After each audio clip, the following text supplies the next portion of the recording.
Washington, D.C. faces a moment of extraordinary tension. Less than a mile from the White House, in broad daylight, 2 National Guard soldiers were ambushed outside a busy subway station on Thanksgiving Eve, an attack that officials say carried the hallmarks of a targeted assault. In the hours since, the federal government has surged additional forces into the nation's capital. President Trump has now requested another 500 National Guard troops, joining the more than 2,000 already mobilized throughout the district. Federal officials call the situation fluid and rapidly escalating. The shooting unfolded just after midday. Commuters leaving the station ducked for cover as gunfire erupted.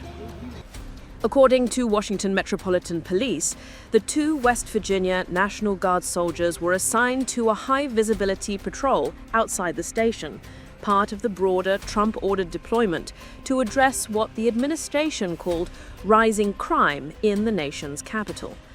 Washington Mayor Muriel Bowser, long at odds with the White House over militarized policing in her city, did not mince words. She said, "This is a targeted shooting." 2 of our brave members of the National Guard and the Department of War were brazenly attacked in a horrendous act of violence. They were shot. They're in critical condition.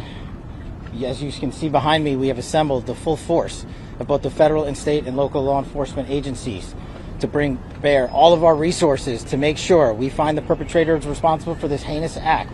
And make no mistake, they will be brought to justice. The suspect reportedly came around a corner, drew his weapon, and opened fire immediately. In the chaotic seconds that followed, other National Guard troops returned fire and subdued the gunman. The 2 wounded soldiers were rushed to the hospital in critical condition.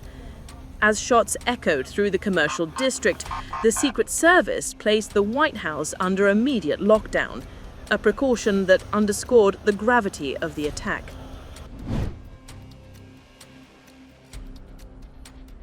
Late Wednesday, officials identified the attacker as Rafenmullah Lakanwal, an Afghan national.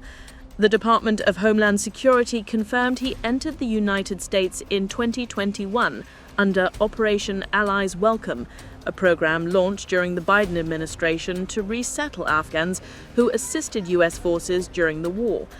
A relative speaking to NBC News said Lakanwal served for nearly a decade in the Afghan army, at times fighting alongside U.S. Special Forces. More recently, they said he worked at an Amazon warehouse in Washington state. Investigators with the FBI's Joint Terrorism Task Force are now leading the probe, searching for answers to what they describe as a premeditated lone actor ambush.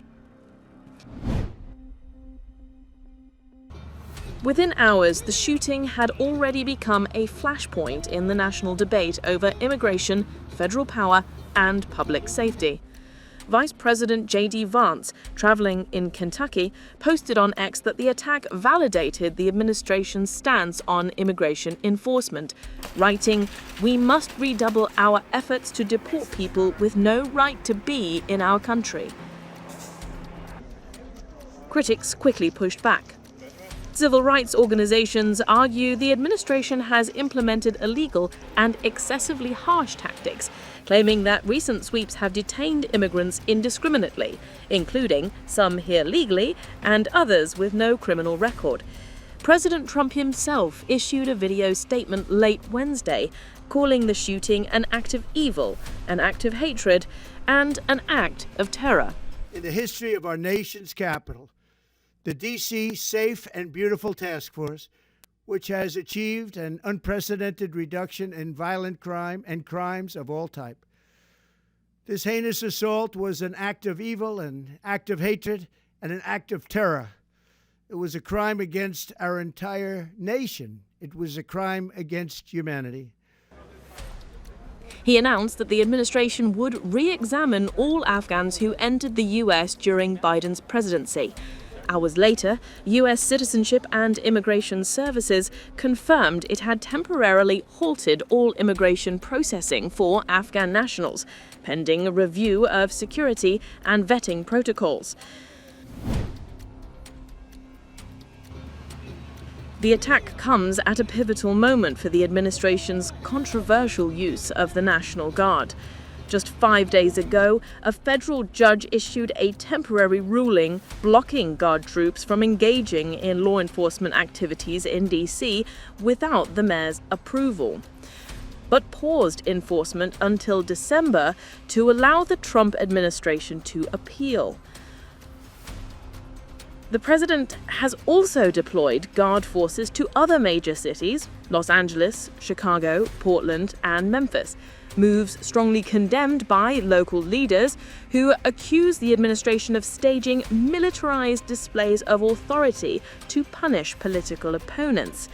In Washington, resistance from the city's leadership has remained fierce. Yet, after Wednesday's ambush, the administration's push for expanded federal security has intensified. Tonight, the arrival of hundreds more troops signals a dramatic escalation in the government's response. At this hour, both wounded soldiers remain in critical condition. The suspect is hospitalized under armed guard. FBI investigators are still mapping the shooter's path, digital footprint, and possible motives, leaving many questions unanswered. The city is locked into a tightened security posture. Patrols have doubled. Perimeters around federal buildings have expanded, and the atmosphere in the capital is tense, uncertain, and bracing for further developments. Officials emphasize there is no evidence of additional suspects or an ongoing threat, but acknowledge this is a moment of heightened alert, with new policies and new troop deployments moving rapidly. In a city defined by politics, power, and spectacle, this was something else, an attack that pierced directly into the heart of the nation's security apparatus. And as the investigation deepens, the stakes, political and national, continue to rise.